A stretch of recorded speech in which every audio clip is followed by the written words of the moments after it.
நல்லா சம்பாதிக்கிறாங்க, நல்லா ஓடுறாங்க, சாடுறாங்க, ஆடி காரில் போகிறாங்க.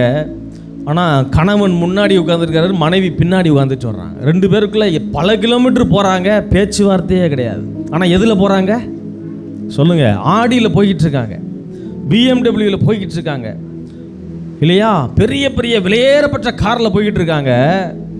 ஆனால் உள்ள என்ன இல்லைன்னா சொல்லுங்கள், பேச்சுவார்த்தையே கிடையாது. நிறைய பேர் நான் சொல்ல முடியும், கண்ணால் பார்க்குறேன் நான். நிறைய குடும்பங்களுக்குள்ள பேச்சுவார்த்தையே கிடையாது. நீ உன் இஷ்டத்துக்கு நீ சம்பாதிக்கிற, நீ வாழு.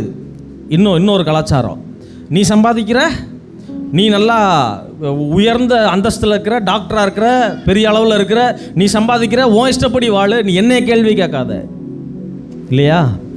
நான் சம்பாதிக்கிறேன், நான் லட்சமாக சம்பாதிக்கிறேன், உனக்கு தேவையை நான் என்ன பண்ணிடுறேன், கொடுத்துட்றேன், கணக்கு வழக்கெல்லாம் என்கிட்ட கேட்காத இல்லையா? கடந்த நாட்கள் கூட நானும் மனைவியும் ஒரு குடும்பத்தை பற்றி பேசிக்கிட்டு இருந்தோம். அந்த குடும்பத்தில் அது மாதிரி தான். நான் உனக்கு என்ன வேணும் நான் நல்லா செஞ்சிடுறேன், உன்னை பெரிய இடத்துல உட்கார வைக்கணுமா வச்சிடுறேன், உனக்கு தேவையெல்லாம் நான் கொடுத்துட்றேன். ஆனால் நீ வருமானத்தை பற்றியோ என் சம்பாத்தியத்தை பற்றியோ என்ன பண்ணாத, ஒரு கேள்வியும் கேட்காத, பேசாத. அல்லேலூயா. நம்ம சைக்கிளில் போனாலும் சந்தோஷமாக சிரிச்சுக்கிட்டே போங்க, ஒரு ஆமேன்னு சொல்லுங்கள். வண்டியில் 2 வீலரில் போனாலும் நல்லா கட்டி பிடிச்சிட்டு மற்ற 4 பேர் சொல்கிற மாதிரி இல்லையா, பொறாமப்படுற மாதிரி போங்க. கர்த்தர் உங்களை ஆசீர்வதிப்பார்.